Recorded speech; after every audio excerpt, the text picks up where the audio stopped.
baru datang ya? Maaf saya terlambat, Pak. Maaf. Kamu harus disiplin. Iya, Pak. Bukan begitu caranya minta maaf. Balik lagi sana. Kayak semula kamu datang. Makanya kalau sekolah jangan terlambat. Ya. Pagi, Pak. Pagi.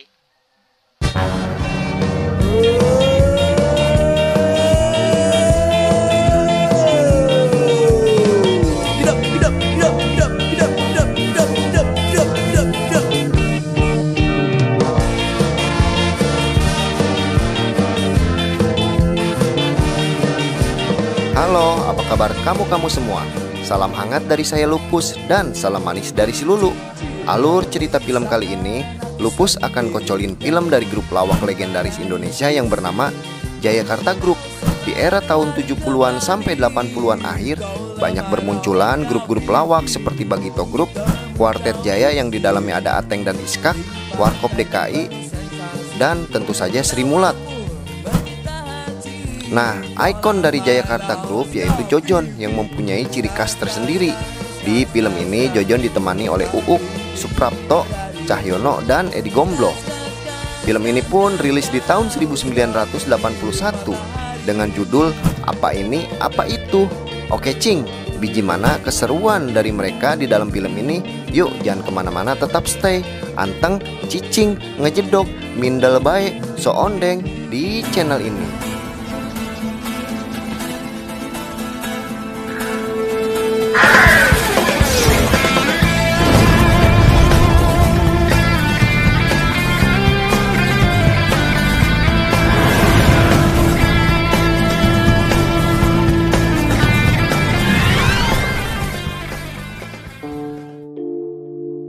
Joni, Cahyono, dan Uuk akhirnya menemukan sekolah calon bintang film Rejeki Bagus. Di sekolah calon bintang film ini, Jojon pun menjadi asisten dosen. Nah, akhirnya ketiga anak muda itu pun masuk ke gedung yang mereka anggap seperti gedung museum. Mereka pun membaca papan pengumuman syarat untuk masuk ke sekolah itu yang ngakak abis. Punya bakat alam dunia. Usia tak terbatas. Pembayaran semaunya. Lulus dalam testing siang atau malam. Setelah tamat akan ditempatkan di mana saja. Singkat cerita, Pak dosen Jojon sedang mengawasi calon-calon mahasiswa baru itu sedang ikut tes. Kepingin diterima jadi mahasiswa di sekolah itu, mereka pun sudah menyiapkan contekan-contekan di berbagai tempat. Dosen udah kayak orang linglung, jalan ke kiri, jalan ke kanan, serius banget rupanya. Cewek cantik itu sedang menyontek jawaban di balik roknya yang akhirnya ketahuan oleh Jojon. Kemudian Pak dosen pun memaksa menyingkap rok si cewek itu ingin mencari bukti. Kamu nyontek ya? Enggak. Lihat. Jangan. Lihat. Jangan, Pak. Aku tahu kamu nyontek. Enggak. Jangan. Lihat. Jangan, Tapi Pak. kelakuan dari Pak dosen itu pun kepergok ibu dosen dia yang membuat tensin. Bel sekolah akhirnya berbunyi yang pada akhirnya semua calon mahasiswa itu pun mengumpulkan kertas tes yang langsung diterima oleh Jojon. Itu kertas tes sampai pada lecek nggak ada harganya. Jojon yang naksir abis dengan ibu dosen dia terus membututi sambil menawarkan tumpangan di mobilnya. Tak terasa Jojon ternyata melewati jalan yang overboden. Mobil Jojon pun terus melaju pelan sampai akhirnya dia pun dipriwit oleh Pak polisi. Merasa tak bersalah, Jojon pun protes kenapa dia diberhentikan polisi. Kan saya cuma ngikutin dia, no. Emangnya kesalahan saya apa? Ngikutin gadis emang enak, cakep lagi. Mau nyampe rumahnya juga kagak apa-apa, kagak ada yang larang kok. Kok tahu nggak dilarang? Kenapa harus bisa sim orang? Jalanan ini nih, kendaraan dilarang masuk. Yang dilarang justru mobil saudara. Lihat tuh, tanda larangan di sono. Setelah dijelaskan, Jojon akhirnya sadar dia salah. Pak Pol pun tahan SIM-nya Jojon dan dia pun menyuruh mobil Jojon untuk mundur. Sembari Pak Pol itu terus kasih aba-aba. Naas bagi Pak Pol, dia tertabrak oleh mobil Jojon yang melaju mundur. Jojon pun akhirnya panik karena Pak Polnya nggak sadar. Ditambah lagi dari kejauhan, teman-teman dari Pak polisi ini pun datang menghampiri mobilnya Jojon. Sambil muterin kunci pas, Jojon nyanyi salah tingkah. Ditanya sama Pak polisi mobilnya kenapa, dengan cengengesan Jojon jawab santai. Mobilnya kenapa? Apaan? Mogok, lagi dibetulin. Ayo cepatan ya, supaya tidak mengganggu lalu lintas. Iya, Pak. Hah? Udah, Pak, jangan dipelintir aja. Saya juga punya kumis. Cuman dikit. Akhirnya polisi tersebut pun bisa dikadalin oleh Jojon, yang ternyata montirnya adalah polisi yang tadi pingsan. Di malam hari, Uuk, Joni Cahyono, dan Edi Gomblo mengendap-endap datang ke rumahnya Jojon. Ada rencana apa mereka berempat ke rumahnya dosen Jojon? Sedang Jojon sendiri baru selesai bikin surat cinta permintaan maaf kejadian tadi siang. Surat itu pun ditunjukkan kepada ibu dosen dia. Mereka pun temukan sebuah surat. Dengan jahilnya, mereka pun langsung tuliskan balasan surat untuk Jojon. Akhirnya Jojon pun kembali dan menanyakan kedatangan mereka, yang kemudian mereka cuma mau tanya tokoh yang sudah berjasa di dunia perfilman Indonesia. Jojon pun sebagai guru yang baik hati akhirnya menjelaskan peran dan kontribusi Pak Usmar Ismail. Coba lihat di sana. Kalian supaya tahu, Pak Usmar Ismail adalah seorang wartawan dan sastrawan yang terjun di dunia film dengan hanya modal bakat dan kemauan. Dia bercita-cita agar film Indonesia jadi tuan rumah di negaranya sendiri. Setelah semua mereka pergi pamit, Jojon membuka kembali suratnya, yang ternyata surat itu sudah berisi balasan. Kaget bukan kepalang, isinya yang membuat Jojon akan balaskan langsung esok. Kirim surat diem-diem. Benar saja, esok di perpustakaan kampus, Jojon pun protes kepada Bu dosen dia. Kenapa balasan suratnya seperti itu? Surat apaan? Bu dosen yang tak terima ujuk-ujuk Jojon fitnah dia. Orang suratnya aja nggak sampai ke Bu dosen. Di sela-sela perdebatan mereka, ternyata ada yang menguping. Sontak Jojon pun menyuruh mahasiswanya itu untuk bungkam. Ada yang aneh di saat Jojon masuk kelas. Semua mahasiswanya diam dan rapi. Ada apa gerangan seperti nggak biasanya. Sampai-sampai Jojon pun pikun nanya ke mahasiswa, pelajarannya udah sampai di mana? Pelajaran kita sampai di mana ya? Baru aja mau dimulai belajar, ujuk-ujuk Edi Gomblo masuk ke dalam kelas tanpa permisi. Jojon yang selalu menerapkan kedisiplinan menyuruh Edi mengulang lagi kedatangannya. Dengan sopan, Edi pun mengulang lagi untuk masuk kelas. Maaf, saya terlambat, Pak. Jam berapa sekarang? Iya, Pak. Bukan begitu caranya minta maaf. Maaf. Kamu harus disiplin. Iya, Pak. Makanya kalau sekolah jangan terlambat. Balik lagi sana. Kayak semula kamu datang. Masuk. Pagi, Pak. Pagi. Ternyata Edi membawa kotak untuk diberikan ke semua teman-temannya karena dia berulang tahun di hari itu. Saudara Ida. Edi, Pak. Oh iya, Saudara Edi ulang tahun. Pas dibuka rame-rame, kotaknya ternyata isinya tikus omen. Sontak saja, itu pun membuat semua orang berteriak geli dan kelas pun menjadi kacau.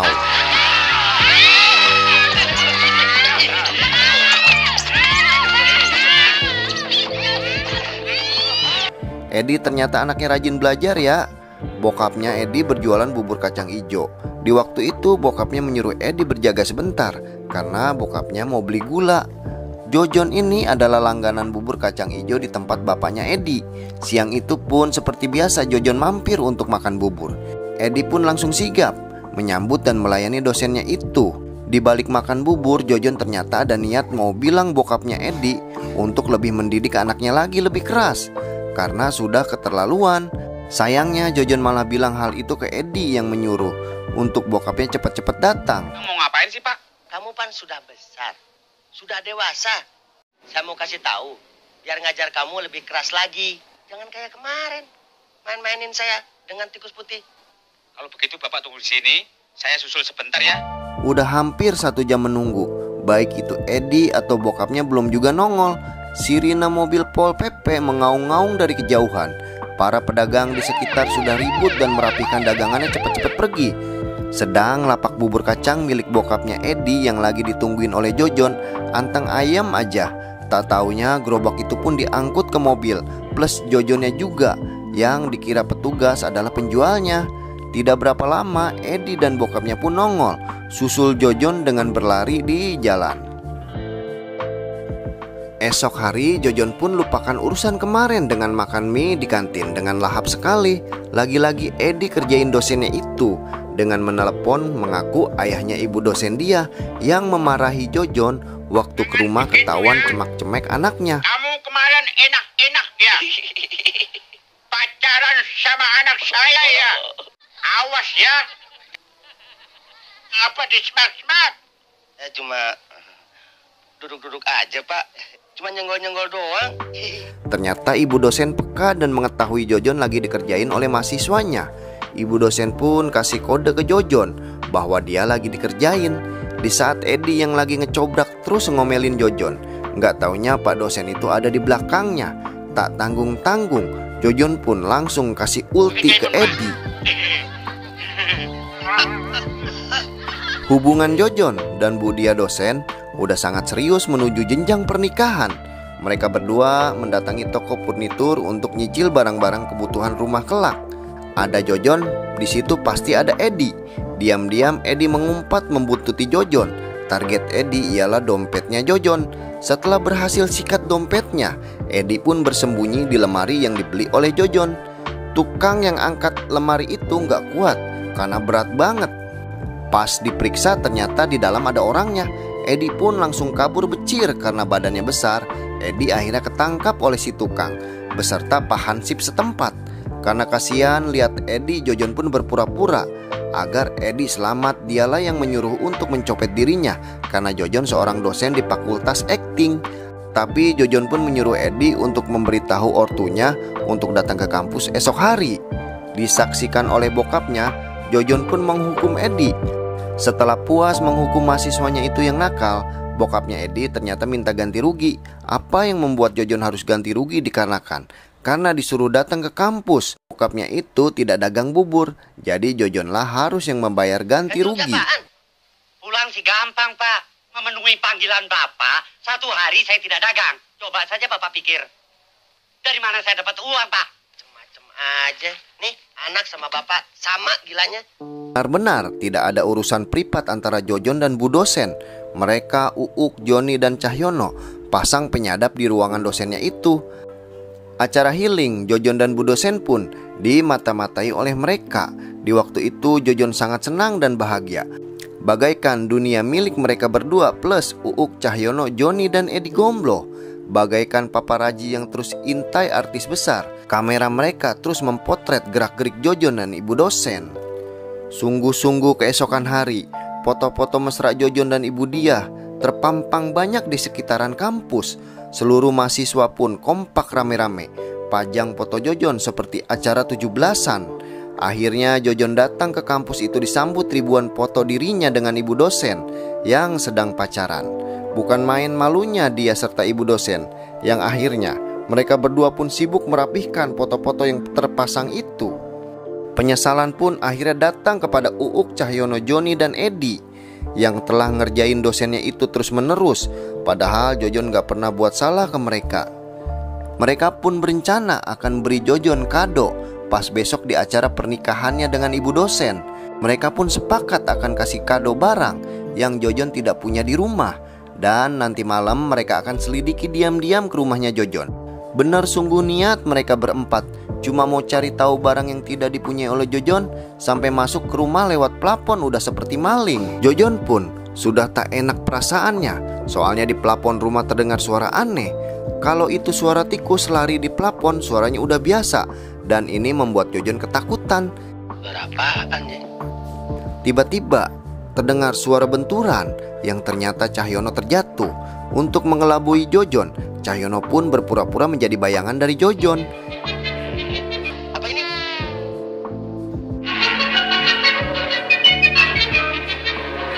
Di saat bayangan itu hilang, waktu menunjukkan jam 4 subuh. Padahal jam 10 siang Jojon akan melakukan resepsi pernikahan.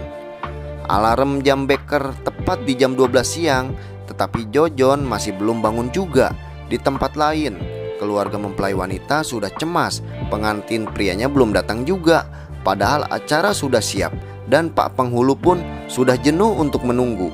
Tanpa basa-basi, tanpa mandi, tanpa make up, Jojon langsung tancap gas datang ke rumah Bu dosen. Pikirnya Jojon yang ditakuti sudah ada pengganti dirinya di sana. Akhirnya Jojon pun datang dan langsung ditarik oleh Bu dosen menghadap penghulu. Dan si Pak penghulu pun heran, pria yang ternyata ditunggu-tunggu dari tadi tampangnya culun abis kayak orang mau main bola. Baru aja mau mulai ijab kabul, 4 sekawan datang membawa hadiah yang ternyata pas dibuka isinya adalah kloset. Tapi semua tercengang saat kedatangan Pak Polisi yang tempo hari mau nilang Jojon. Ditabrak mundur oleh Jojon. Pak Pol itu pun paksa Jojon untuk ke kantor polisi. Akhir dari film ini, di saat Jojon lompat dari jendela, ternyata cuma acting. Selesai filmnya, Cing. Semoga terhibur ya. Sampai jumpa di alur cerita film selanjutnya.